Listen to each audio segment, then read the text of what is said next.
আসসালামু আলাইকুম সুপ্রিয় শিক্ষার্থীবৃন্দ, ইজি সলিউশন ম্যাথ চ্যানেলের পক্ষ থেকে তোমাদের সকলকে জানাই অনেক অনেক শুভেচ্ছা। আজকে আমরা অনার্স চতুর্থ বর্ষে বিচ্ছিন্ন গণিত বেস আমরা চ্যাপ্টার 4 এই ম্যাথটি সমাধান করব। তো চলো দেরি না করে আমরা একটু ম্যাথটির সাথে পরিচিত হয়ে নিই। দেখো কি বলা আছে যে রৈখিক সুষম অন্তরক সমীকরণ an ইকুয়াল হচ্ছে -6an-1 -9an-2, যেখানে n গ্রেটার দেন ইকুয়াল হচ্ছে 2। দেখো আদি শর্তে কি দেওয়া আছে, a0 ইকুয়াল হচ্ছে -6, a1 ইকুয়াল হচ্ছে কত 3। এর সমাধান নির্ণয় করে। দেখো এটা কিন্তু 10, 17 এবং 2020 সালে সর্বশেষ এসেছিল। তো চলো আমরা দেরি না করে শুরু করি।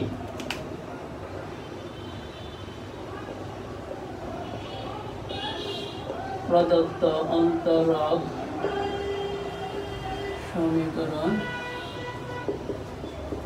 সমীকরণটা কি আছে, an ইকুয়াল হচ্ছে কত -6 an-1 -9an-2। তো সুপ্রিয় শিক্ষার্থীবৃন্দ, আসলে এটি কি এক ক্রমে না দ্বিক্রমে না ত্রিক্রমে, এইখান থেকে আমরা দুটো উপায়ে বুঝতে পারবো। এইখানে দেখো একটা কি শর্ত দেওয়া আছে, n গ্রেটার দেন ইকুয়াল হচ্ছে 2, n এর মান 2 এর সমান অথবা 2 থেকে ছোট।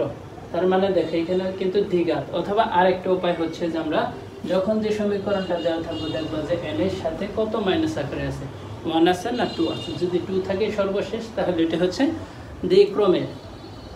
তাহলে দেখো আমরা কি লিখবো যে একটা আদি শর্ত আছে, তাহলে এটা কি আমার কি দুই মাত্রা যোগাশ্রয়ী সমীকরণ। আদি শর্ত দেখো তো, আদি শর্ত কি দেওয়া আছে, আদি শর্ত সমূহ হচ্ছে a0 সমান -6, a1 সমান হচ্ছে 3। তাহলে কি লিখবো,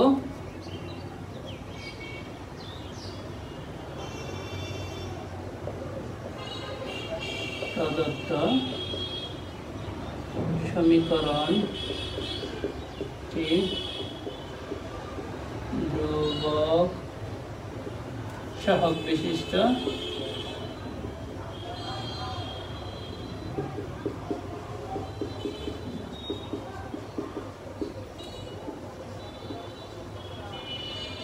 সেখানে আমরা দেখে নেই যে দুই মাত্রা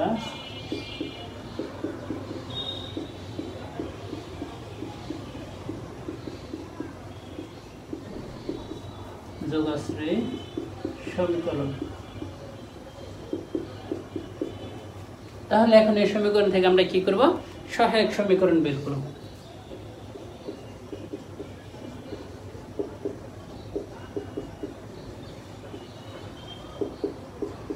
এখন দেখো সহায়ক সমীকরণটা কি হচ্ছে, যে যেহেতু এটা আমার দ্বিঘাত, তাহলে এটা পরিবর্তে কি আসতেছে x² ইকুয়াল হচ্ছে -6x -9। তাহলে আমরা মানগুলি এক পাশে নিয়ে নেই, x² + 6x + 9। তো দেখো এখানে কিন্তু আমরা সূত্র প্রয়োগ করতে পারি। কি সূত্র দেখো তো, এই যে a² + 2ab + b²। দেখো তো 3² 9, 3 × 6, x দেখো x²। তাহলে কোন সূত্র পড়ছে, a + b হোল স্কয়ার সূত্র পড়ছে।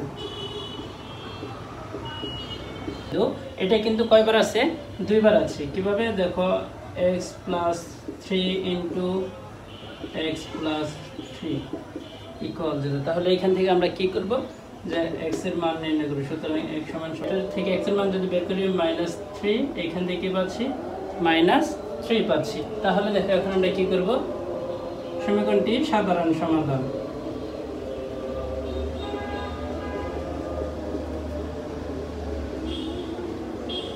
সাধারণ সমাধান আমরা এখন নির্ণয় করব। এখন দেখো সাধারণ সমাধানের সূত্রটা কি, an ইকুয়াল হচ্ছে কত c1। যেহেতু একটা প্রথম ধ্রুবক, যেহেতু এটা দ্বিমাত্রিকের জন্য আমাকে দুইটা ধ্রুবক নিতে হবে। প্রথম যে সংখ্যা পাবো তারপর হবে n + c2, দ্বিতীয় যে x এর মান পাবো তারপর হচ্ছে n। এটা হচ্ছে আমার সমীকরণ 1। তাহলে দেখো এখন আমি কি করব, যে n সমান 0 হলে 1 নং এ বসিয়ে পাই। এখন দেখো n এর মান কত বসাবো? 0 বসাবো।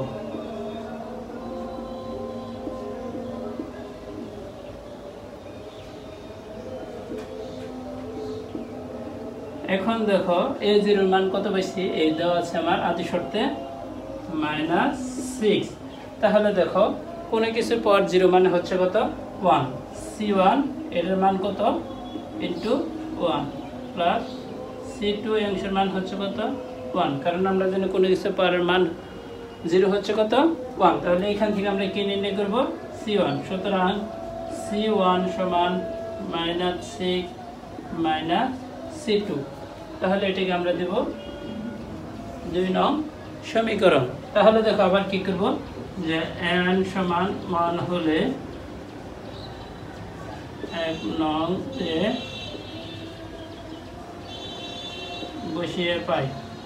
এখন দেখো যে জায়গায় এই সমীকরণে n আছে যে আমি কত বসাবো? 1 বসাবো। c1 -3 1 c2 -3 1। তো সুপ্রিয় শিক্ষার্থীবৃন্দ, যেহেতু x এর মান দুটো একই আসছে, যদি একই আসে তাহলে এখানে কিন্তু এই n টা কি হবে? আমার সামনে এসে পড়বে c2n। তাহলে দেখো আমার এই জায়গায় একটু ক্যালকুলেশন করে নিতে হবে, একটু মিস্টেক। দেখো c2 * 0 * -1 0, এই টোটাল অংশটা আমার কত আসতেছে? 0 আসতেছে। তাহলে এখান থেকে দেখো আমি কিন্তু c1 এর মান কিন্তু সরাসরি পেয়ে যাচ্ছি। কি পাচ্ছি? c1 সমান -6। এখন দেখো যে জায়গায় c1 আছে ওই জায়গায় আমি মানটা এখন বসিয়ে দেব। দেখো a1 এর মান আমি কত পাইছি? আমার আদি শর্তে দেওয়া আছে 3। তাহলে দেখো c1 এর মান কত পাইছি? -6, আর এখানে দেখো -3। এখন মাইনাসের উপর যে পাওয়ার যদি বিজোড় সংখ্যায় হয় তাহলে এটা কি হয়ে যাবে? মাইনাস হবে। তাহলে -3 c2। তাহলে দেখো 3 ইকুয়াল হচ্ছে মাইনাস আর মাইনাস গুণ করলে প্লাস 3 6 18 -3 c2। এখন দেখো আমি এই অংশে বাকি সমাধানটা টানতেছি। দেখো তাহলে আমি সংখ্যাগুলি এক পাশে নিয়ে নেব। 3 মাইনাস দেখো 18টা এসে প্লাস ছিল, এসে আসলে কি হবে? মাইনাস, সমান হচ্ছে -3 c2। তাহলে আমি বিয়োগ করলাম -15 -3 c2। এখন দেখো আমি কি করব? এই সমীকরণকে 3 দ্বারা ভাগ করে দেব। যদি -3 দ্বারা যদি ভাগ করি তাহলে দেখো আমি কি পাচ্ছি? 5, আর এখান থেকে কি পাচ্ছি? c2। সুতরাং c2 এর মান কত পেলাম? 5 পেলাম। এখন এই মানটা কোথায় বসাবো? 1 নং সমীকরণে বসিয়ে দেব। c1 ও c2 এর মান 1 নং এ বসিয়ে পাই। এখন দেখো 1 নং সমীকরণটা কি ছিল? an। দেখো c1 এর জায়গায় আমরা মান কত লিখব? দেখো -6। তাহলে কি লিখব? -6 -3 to the power n plus c2 এর মান হচ্ছে কত? 5 -3 টু দি এই যে কিন্তু আমার একটা n আছে, 5n -3 to the power n। তাহলে কিন্তু আমি কি করছি? এই সমীকরণের সমাধান বের করছি। এটাই নির্ণয় সমাধান।